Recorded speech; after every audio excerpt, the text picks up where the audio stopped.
నమస్కారం సార్. ఎక్కడి నుంచి వచ్చారు సార్? నేను తిరుపతి దగ్గర నుంచి. తిరుపతి దగ్గర నాయుడుపేట దగ్గర. ఎలా అనిపించింది ఇప్పుడు మిషన్ చూస్తున్నారు కదా? మిషన్ ట్రయల్ చూసాము, బాగానే ఉంది. లేబర్ ప్రాబ్లం వల్ల అది వర్కౌట్ అవుతుందని చెప్పేసి తీసుకున్నాను. వచ్చి ముందు ట్రయల్ చూసుకున్నాము. ప్లస్ ఇది కాకుండా మాకు పక్కన విలేజ్లో వేరే ఒక 20 కిలోమీటర్స్ లోపు ఒక వేరే క్యాండిడేట్ తీసుకుంటే చూసాము. బాగానే ఉందని చెప్పాడు. ప్రాబ్లమ్స్ అయితే ఏం లేవు, సర్వీసింగ్ బాగుందని చెప్పారు. దాని తగ్గట్టు మిషన్ వచ్చి చూసిన తర్వాత బాగానే నచ్చింది. మేము ప్రజెంట్ తీసుకెళ్తున్నాం మిషన్. మీరు ఇప్పుడు అంత దూరం నుంచి వచ్చారు కదా సార్, అంటే వేరే కంపెనీ కూడా చూసుంటారు. ఈ కంపెనీ గురించి ఇంకా మీరు బెటర్ అనుకున్నది కంపెనీ గురించి అంటే మామూలుగా యూట్యూబ్లో చూసాం. సరే, తీసుకున్న కస్టమర్స్ కూడా మనకు సర్వీసింగ్ బాగుంది, ఎలాంటి ప్రాబ్లమ్స్ లేదు. సర్వీసింగ్ బాగుంది. ప్లస్ మిషన్ కూడా ప్రాబ్లమ్స్ ఏం లేకుండా జస్ట్ ఎప్పుడో ఏదన్నా రాయి తగిలినప్పుడు టీల్స్ పోతున్నాయి, కానీ మిషన్ అయితే ప్రాబ్లం లేదు అని చెప్పారు. సరే, దేనికైనా చూస్తామని చెప్పి పక్కన వేరే నంబర్ ఇచ్చారు, తీసుకున్న కస్టమర్ నంబరు. ఆయన దగ్గర పోయి చూసి అడిగాము, విషయము ఇబ్బంది లేదు. ముందు కూడా ఎంక్వైరీ చేసి ఉంటారు కదా సార్? అవును. అన్ని కంపెనీల కంటే ఇది మీకు ఎలా అనిపించింది? అన్ని కంపెనీల కంటే అంటే వేరే కంపెనీలు తీసుకున్నప్పుడు సర్వీసింగ్ కొంచెం సమస్య అని చెప్పారు. మన ర్యాలో కంపెనీ అయితే ఇబ్బంది లేకుండా సర్వీసింగ్ 1 డే లోపల వచ్చి సాల్వ్ చేసేసి బండి ఇబ్బంది లేకుండా నడుపుతున్నారు. అదే మనకు సర్వీసింగ్ కష్టమైనప్పుడు ఇబ్బంది పడతాం కదా.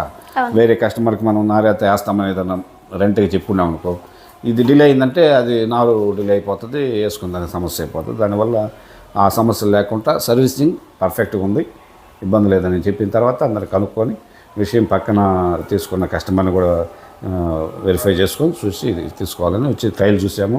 మిషన్ ఓకే, ఇబ్బంది లేదు, నచ్చింది. మాట్లాడుకొని తీసుకుంటున్నాం. ఇప్పుడు చాలా మంది ఏంటంటే గ్యాప్ ఎక్కువ వస్తుంది అంటారు కదా సార్.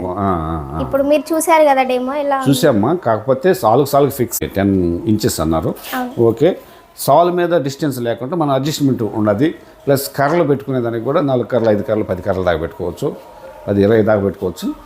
దాన్ని బట్టి మనం సాల్ మీద అడ్జస్ట్ చేసుకోవచ్చు.